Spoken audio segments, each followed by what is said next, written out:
Each news time, information is power. Be current, the news headline. Officers withdraw from Operation Kïllêd as Fulani Hêrdsmêñ threaten to kill them. The news in full. The municipal chief executive of Attãçkêd North has revealed that police officers deployed to support the Operation Kïllêd team in ending disturbances of Fulani Hêrdsmêñ within his municipality have backed off for fear of being killed. According to Francis Attãçkêd, who happens to be the chairman of the Municipal Security Council, threats by a group of Fulani Hêrdsmêñ in a press conference to kill the officers in the bushes left them in fear. In December last year, some Hêrdsmêñ threatened that they would be compelled to get ruthless with the security officers in the bushes if the alleged killing of their cattle did not cease. According to them, they are more familiar with the terrain than the officers, so the latter would become casualties. Speaking on Akoma FM on Tuesday, January 18, Attãçkêd said that the threat by the Hêrdsmêñ sent shivers down the spines of the security officers. Thus, they withdrew from the area. It was reported saying that the withdrawal of the backup team for Operation Kïllêd, there has only been a handful of soldiers to man the area. He was speaking concerning butchering of a 15-year-old boy at Hêrdsmêñ in the Attãçkêd electoral area of Attãçkêd North District, Ashanti region on Monday, January 17th. He further disclosed that his outfit would convene an emergency security meeting to re-strategize to tackle the situation.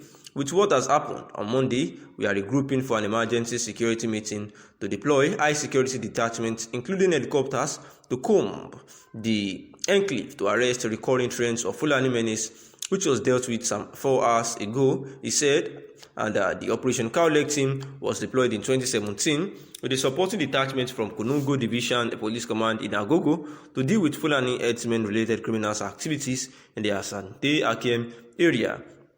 And this, Operation Kïllêd team have actually been doing their best to ensure that the disturbances from the Fulani Hêrdsmêñ within that municipality, are actually, died down at all costs. While making a case for the Biafra agitator, said that if the federal government could grant amnesty to repentant Boko Haram terrorists and the Niger Delta militants, there is nothing stopping it from considering the case of Nnamdi Kanu and also that of Sunday Adeyemo Igboho. Speaking on Thursday during an interview on Channels Television, Obiozor argued that the Igbo people are not at war with the rest of Nigerians, urging that President Muhammadu Buhari needs to reconsider his stand not to release the detained IPOB leader. He said that Nnamdi Kanu, who is currently facing charges bordering on treasonable felony and terrorism, deserves to be given another chance and forgiven, as force is a dangerous option for everyone at this particular period in time.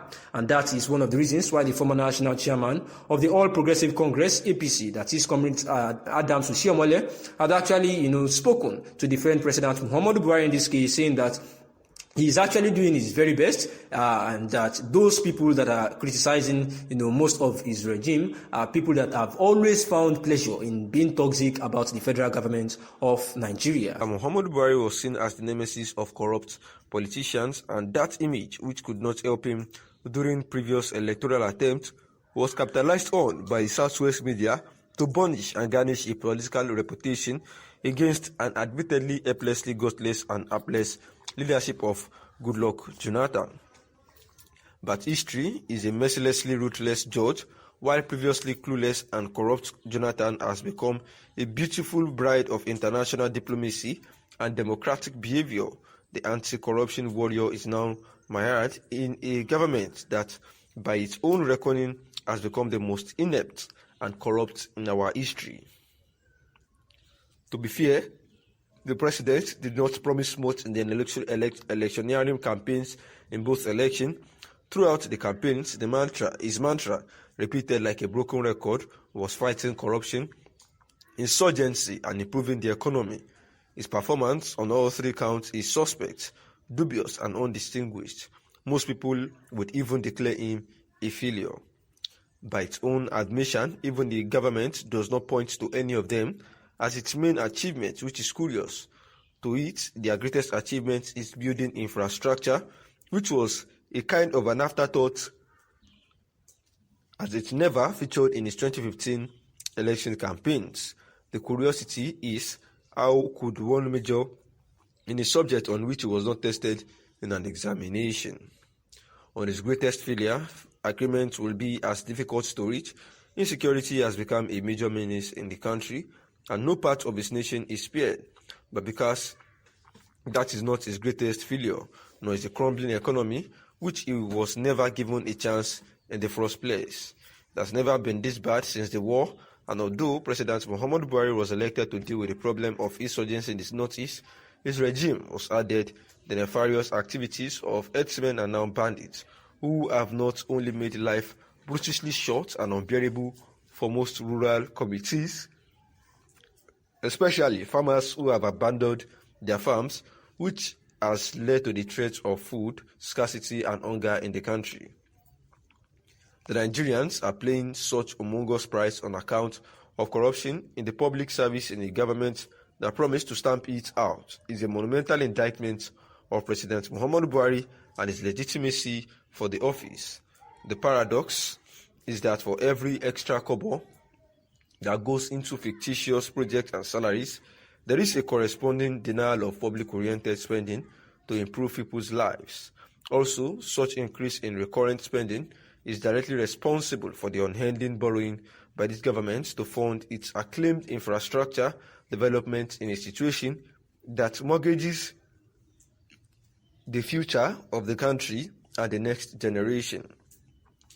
Consequently, the reason we are borrowing is not entirely because there is no money, as government has consistently maintained, but because its employees are siphoning the money into their private pockets at the expense of the generality of Nigerians.